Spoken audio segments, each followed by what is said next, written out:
creativity seems related to IQ in that people with higher IQs are likely to be creative, or if you take people who are noted for their creativity, there's a high probability that they'll have a higher IQ. But there's more to it than IQ. And what creativity seems to be associated with, then again, depends on whether or not, on how you define creativity. Because you could define it as the sum total of creative achievements that you've made in your life, which would be the actual production of, say, artifacts of one form or another, performances or inventions or artworks or what have you. We'll go over the dimensions in a minute. Or you could also define it as the proclivity to engage in creative thought. And I think we'll start with that first. So what does it mean to think creatively?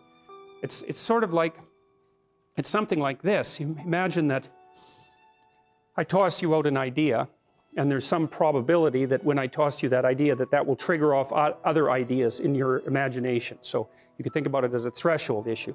If you're not very creative, I'll throw you an idea, and hardly any other ideas will be triggered, and the ones that will be triggered are going to be very closely associated with that initial idea. So let's say I tossed each of you an idea, and I asked you to tell me the first thing that comes to mind. Okay, so what we would see first is that the first thing that comes to mind for you, the first thing that comes to mind in all likelihood would be shared by many of you. Okay, so then you could think about that as a common response, right? And so that's a less creative response. And then there'll be some things that come to mind for you that are so idiosyncratic that you're the only person that thinks it and no one can understand it. Well, that's also not exactly creative, because the thing that for something to be creative, it has to be novel and useful at the same time. That's sort of a rough definition. Something creative is novel and useful. And obviously, you know, there's a certain amount of judgment that goes along with that, clearly. But if it's too novel, then no one else can understand it, and it's unlikely to be useful. So there's a range of convenience. You know, you hear very frequently people say things like everyone's creative. It's like, that's wrong, okay? It's wrong. It's just as wrong as saying that everyone's extroverted. First of all, you have to be pretty damn smart to be creative, because otherwise you're just going to get to where other people have already got, and that's not creative by definition. So being fast and being out there at the front of things really makes a difference. And then you also have to have these divergent thinking capabilities, and that's part of your trait structure. And creative people are really different than non-creative people. You know, partly because, for example, they're highly motivated to do creative things and to experience novelty and to chase down aesthetic experiences and to attend movies and to read fiction and to go to museums and to enjoy poetry and to enjoy music that's not conventional music, for example. These aren't trivial differences. And so it's a real misstatement to make the proposition that everyone's creative. It's just simply not the case. It's a matter of wishful thinking. It's like saying that everyone's intelligent. It's like, well, if everyone's intelligent, then the term loses all of its meaning, because any term that you can apply to every member of a category has absolutely no meaning. Now, that doesn't, and you know, the other thing you want to be thinking about here is that don't be thinking that creativity is such a good thing. It's a high-risk, high-return strategy. So if you're creative, you just try this. There's creative people in this room, man. You guys are going to have a hell of a time monetizing your creativity.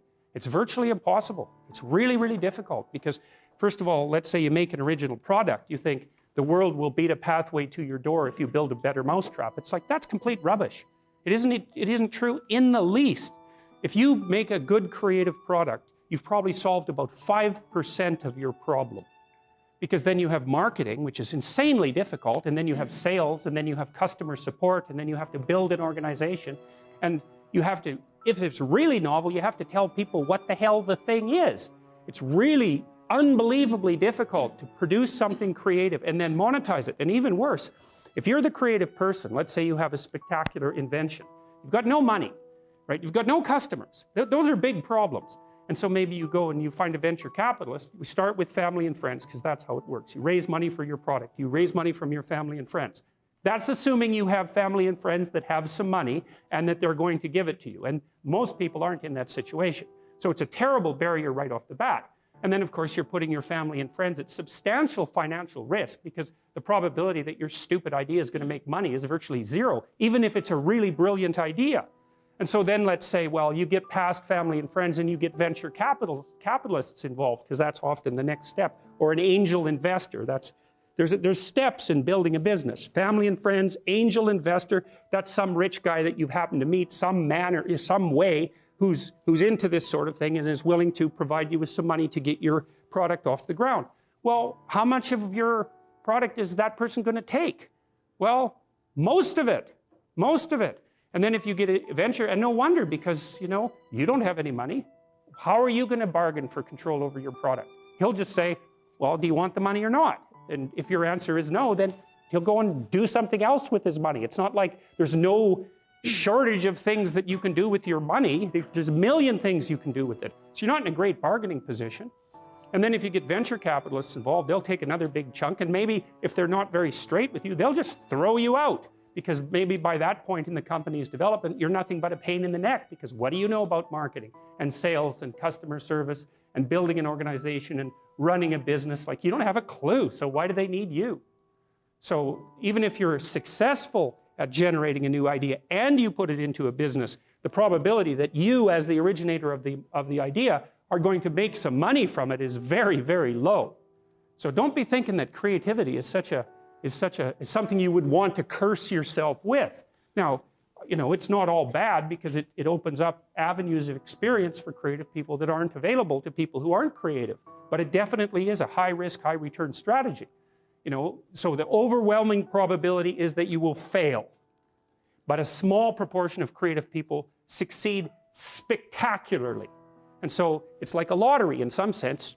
You're probably going to lose. But if you don't lose, you could win big. And that keeps a lot of creative people going. But also, they don't really have much choice in it, because if you're a creative person, you're like a fruit tree that's bearing fruit. So you don't really have, you can suppress it, but it's very bad for you.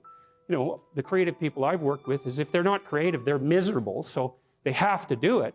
But, and there's real joy and pleasure in it, and psychological utility. But that doesn't necessarily mean that it's an intelligent, it's certainly not a conservative strategy for moving forward through life. So, and whenever I talk to people who are creative, and you guys should listen to this, because I know what I'm talking about. If you happen to be creative, if you're a songwriter or another kind of musician or an artist or any of the other number of things that you might be, find a way to make money and then practice your craft on the side, because you will starve to death otherwise. Now, for some of you that won't be true, but it's a tiny minority. Your best bet is to find a job that will keep body and soul together and parse off some time that you can pursue your creative thing, because then, well, as a long-term strategy, a medium to long-term strategy, it's a better one.